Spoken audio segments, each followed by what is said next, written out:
Yes, people, welcome back to the channel. Welcome back to Yash Talks Football. We're going to be, I guess, previewing the sort of end to the season now. There's 6 games to go, 4 games to go for some teams. We're going to sort of delve into, especially last night's result and sort of forecasts to the end of the season to see where teams can drop points, where teams can win their remaining games, and potentially one team to win the title. But before we get into it, make sure you are like, sub, and sharing the content around.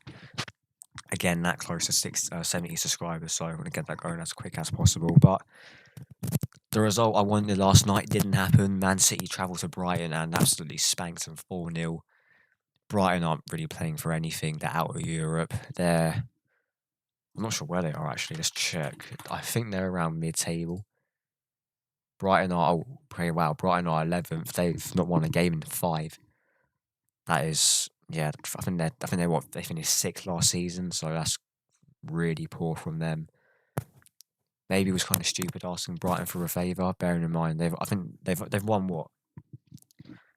They've lost 3 home games this season. I think West Ham was one of them. Arsenal was one the other week, sorry.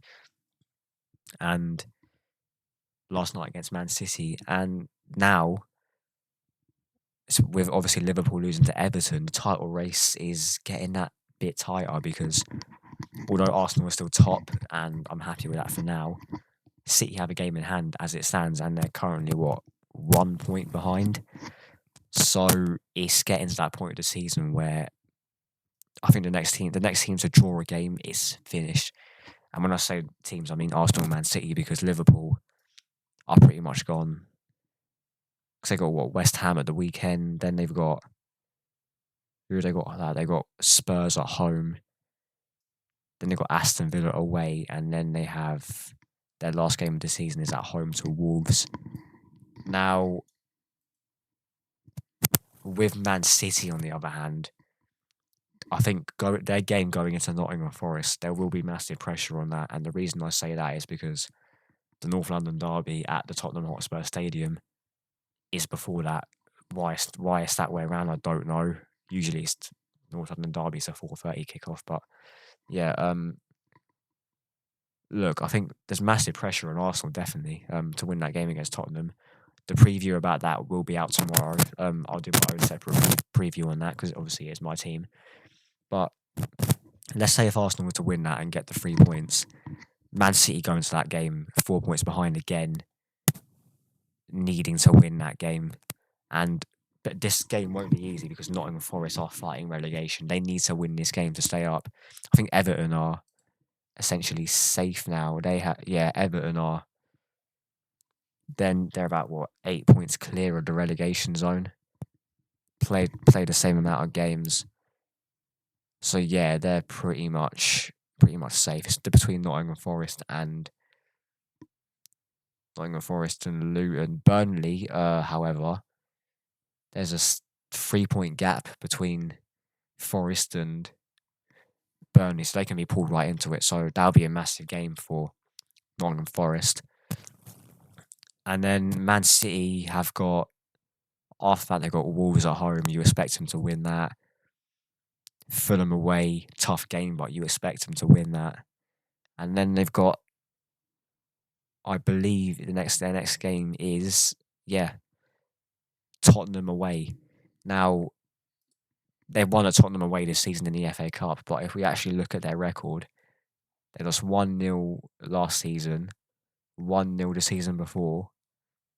I think they lost 2-0 the season before as well. I think in the Premier League, they haven't even scored a goal at the new White Hart Lane. So that game's going to be tough, and that is just after Arsenal travel to Old Trafford. Now, I think, in my opinion, Arsenal win all their games, which is a tough ask. Bearing in mind, we've got to go to Old Trafford, we've got to go to White Hart Lane, Tottenham Hotspur Stadium.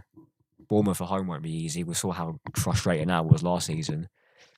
Everton at home is guaranteed 3 points pretty much. They'll be on the beach by then.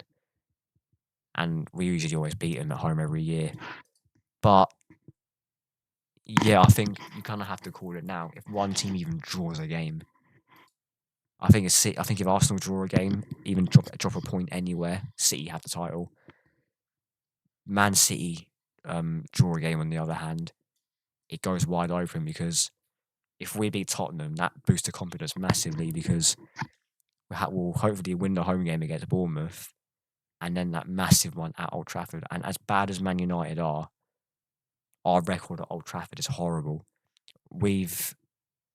I think I've seen us win once there in my lifetime, and that was the lockdown game at when Aubameyang scored the penalty. But it's a tough one to call who's going to win.